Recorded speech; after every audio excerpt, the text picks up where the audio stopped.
एक लम्हे के लिए कोई ना भूले पाकिस्तानियों, तुम्हारे साथ जो कुछ हो रहा है तुम्हारे जराइम की सजा है। थाईलैंड के प्राइम मिनिस्टर ने एक बयान दिया है जो कि पूरी दुनिया के अंदर इस समय बहुत तेजी से वायरल हो रहा है। वो बयान ये है कि वो कहते हैं कि अगर आप दुनिया के अंदर वैल्यूज हासिल करना चाहते हैं तो हिंदुओं का जो रहन सहन है, जो उनका स्टाइल है, जो उनका दुनिया में बातचीत करने का वे है, आप उसे अपनाएंगे तभी दुनिया में आप आगे बढ़ सकते हैं, सुरखुरु हो सकते हैं। कण कण की बात कर रहा है। इतनी पीस, कौन ऐसी आइडियोलॉजी है जो बात कहती है कि हम सबको अपना मानते हैं? उनकी जो पॉपुलैरिटी है वो उनके जो हुक्मरान हैं या उनके जो लीडर्स हैं वो उनकी बेस पे है। अरबों लगाएंगे, खरबों डॉलर लूट के फिर चले जाएंगे अगर बेवकूफ बन गए फिर तुम।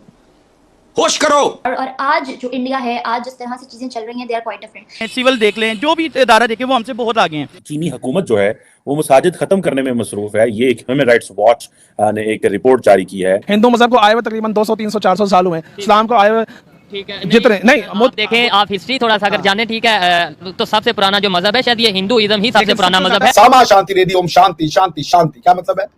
तीनों लोकों में शांति कीजिए प्रभु, जल में, थल में और गगन में, अंतरिक्ष में, अग्नि में, पवन में, औषधि, वनस्पति, वन, उपवन में, संपूर्ण विश्व में, अवचेतन में।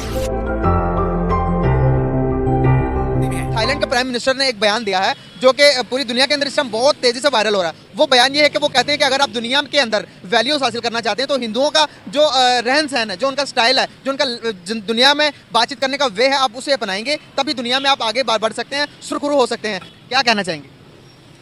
देखिए, मुझे जो नज़र आता है वो ये है कि जैसे दुनिया चढ़ते सूरज को सलाम करती है, अभी इंडिया और चाइना जैसे इनकी इकॉनमी बूस्ट कर रही है।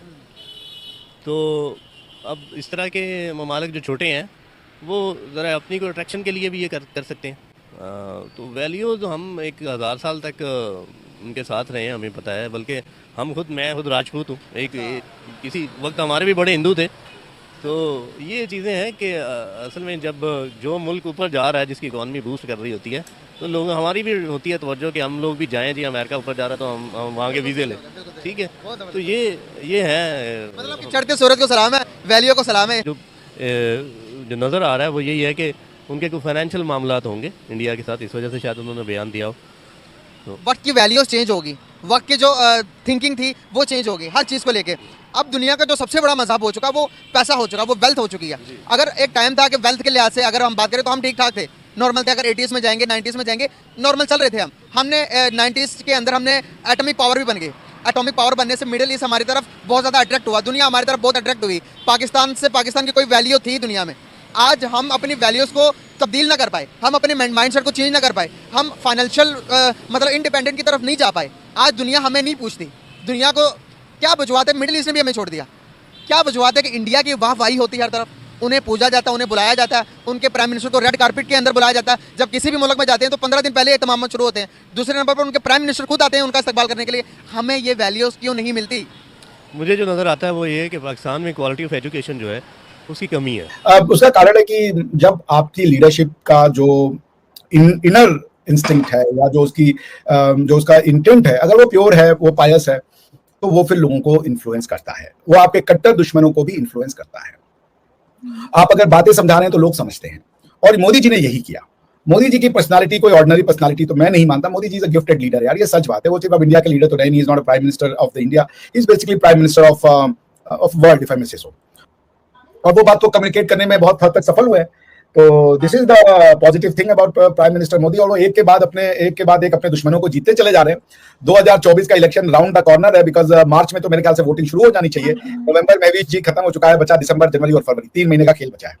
अब 3 महीने में आप ये कह लें कि मोदी जी के पास जो करना था वो कर चुके हैं, और तो वो सब मोदी जी ने किया है। और यही है कि शैला रशीद जो है वो आज एक डिफरेंट ट्यून की बातें कर रही हैं। वो मोदी जी को एक अपना लीडर मान रही हैं। और I give this credit to prime minister Modi's personality, which is वो गजब है उनकी पर्सनालिटी। दुश्मन को कैसे जीता जाता है ये मोदी जी को गिफ्ट में मिला हुआ है जी। वो गिफ्ट तो हमने देखा। एक तरफ इसराइल के साथ ऐलान उन्होंने कहा कि हम सपोर्ट करेंगे, दूसरी तरफ फलस्तीन को भी ऐसे नहीं छोड़ा, फलस्तीन को भी एड जा रही है, फलस्तीन की भी मदद हो रही है, वहां के जो मजलूम बच्चे मर रहे हैं उनके लिए भी पोस्ट लग रहे हैं। तो पॉलिटिकल पॉइंट ऑफ व्यू से तो no doubt no one can beat है। अच्छा, अगर बात की जाए पाकिस्तान के पॉलिटिशियंस की और इंडिया के पॉलिटिशियंस की, no doubt there is no comparison, but still one thing can be compared. Few years ago Imran Khan said मैं बनाऊंगा नया Pakistan, and few years ago Modi सरकार said मैं बनाऊंगा नया Bharat, and see where today नया पाकिस्तान is and where नया Bharat stands. So how you will differentiate? देखिए Here, इसका I'll not difference- say, I'll not say how you compare, how you'll differentiate. ठीक है, डिफरेंस है कॉन्स्टिट्यूशन में ना। भारत की हजारों साल पुरानी कॉन्स्टिट्यूशन है और लोग उस कॉन्स्टिट्यूशन से जुड़े हुए हैं। वो कॉन्स्टिट्यूशन उनको उनकी मिट्टी से जोड़ता है।